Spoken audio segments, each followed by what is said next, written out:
After expanding the File button in the top menu, we have access to many commands. Here, we have common commands related to file operations such as new, open, attach project. We can also import data from other programs. We can import the roof from the ArCADia program. We can import structures, geometries from DXF files. We can export our construction to a DXF file. I will load a sample DXF project file into the program. To select a command from the Expand menu, we move the cursor over the command and click the left mouse button. I click the left mouse button on the Import DXF option. Point to the DXF file and click Open.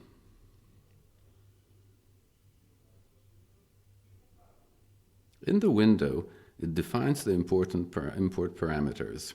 I define the scale value, the types of nodes,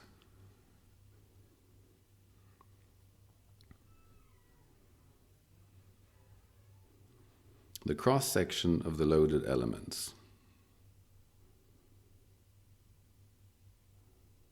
When I load a DXF project with the Load as Outline option unchecked, each line from the DXF project is converted to a bar. I click OK. In the workspace of the program, the loaded structure appeared. Lines from the DXF project have been converted to structural bars. I press the left mouse button, move the cursor, and rotate my construction model.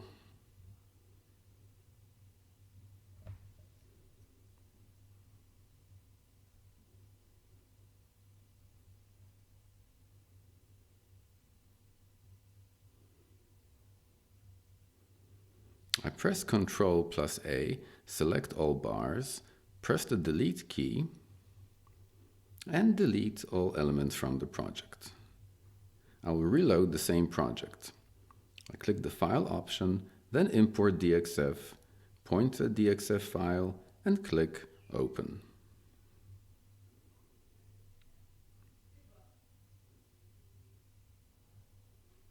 On the window, I select the Load as Underlay option and click OK.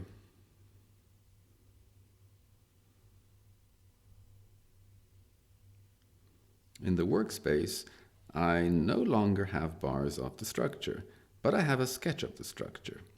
In this sketch, I can easily introduce new bars to the project.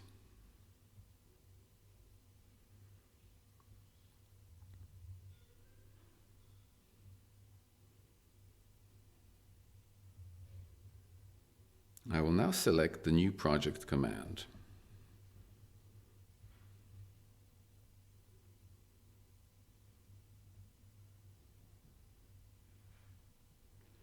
I select File again from the top menu. To show you some of the features of the program, I'll open the sample project Steel Hull Cable Elements. I click Open, point to the file Steel Hull, and click Open.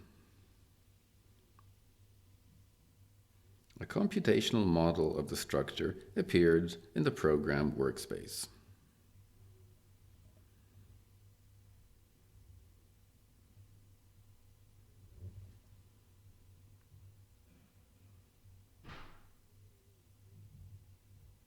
For the construction model, we can generate several types of reports.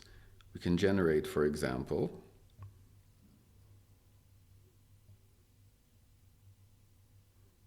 a report from calculations, a report from current geographical view. I will generate a report from the current geographical view. I click the Report command.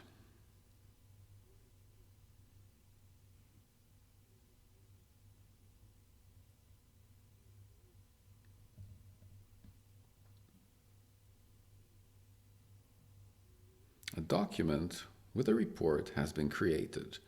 In the report, we have the current geographic from the program workspace.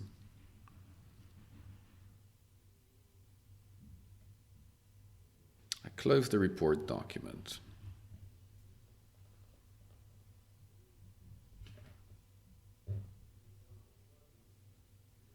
I select File again in the top menu. Here we can also call up the Project Properties window. I left-click Project Properties.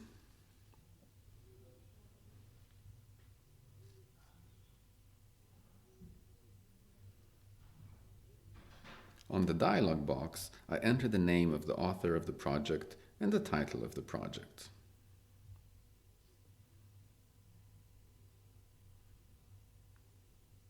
This information will appear in reports generated from the program. I choose how to number bars and nodes in the structure model.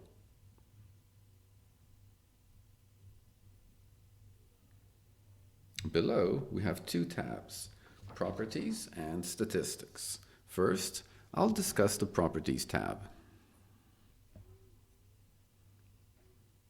In the Auxiliary Grid part, we can define the parameters of Auxiliary Grid.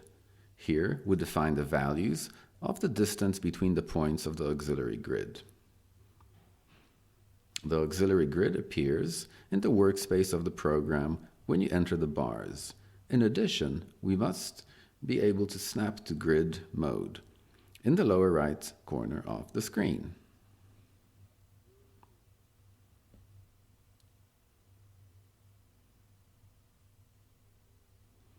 In the scaling part, select the item to scale from the list.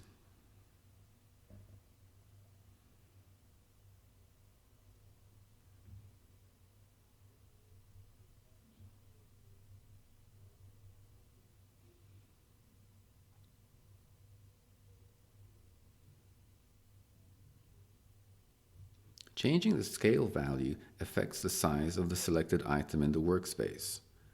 I'll try to change the scale of the supports.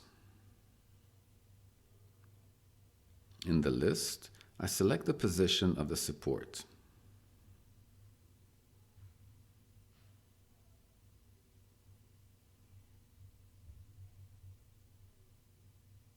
I change the value on the slider.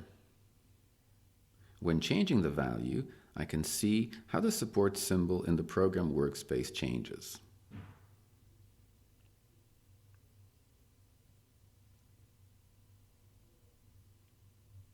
In the same way, I can also change the scale of other elements, such as loads.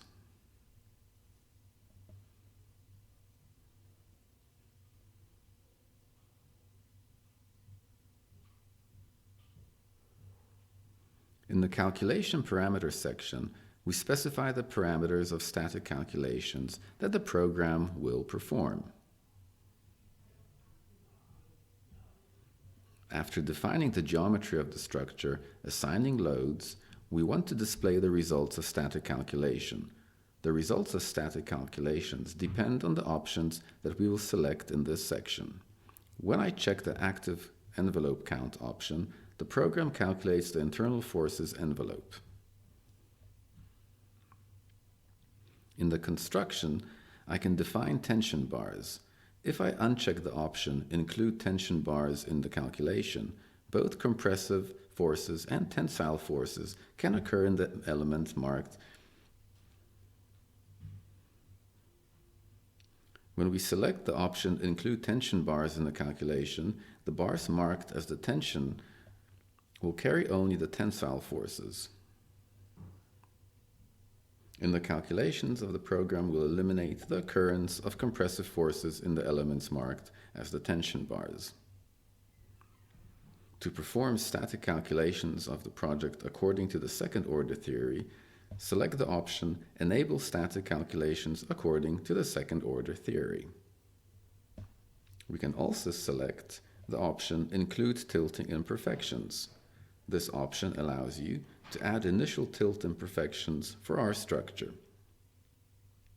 Tilt imperfections are added in accordance with the Eurocode standard.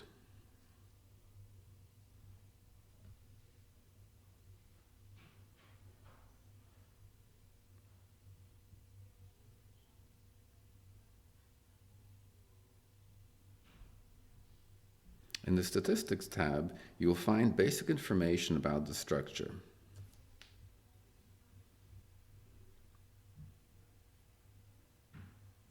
such as the number of nodes and bars. Here we have basic information about the size of the structure. Here we can also check the total weight of our structure.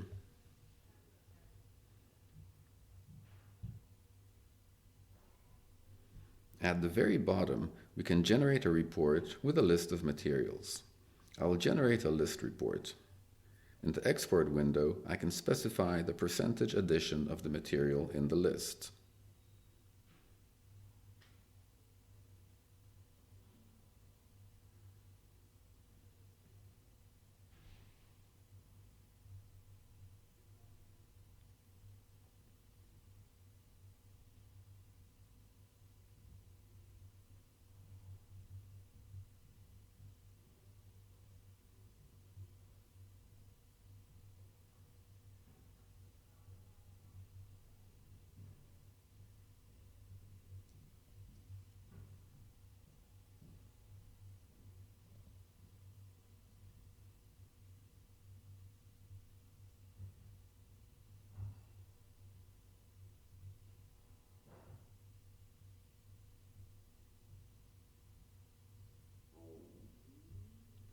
I can return to the Project Properties window at any time and change any setting.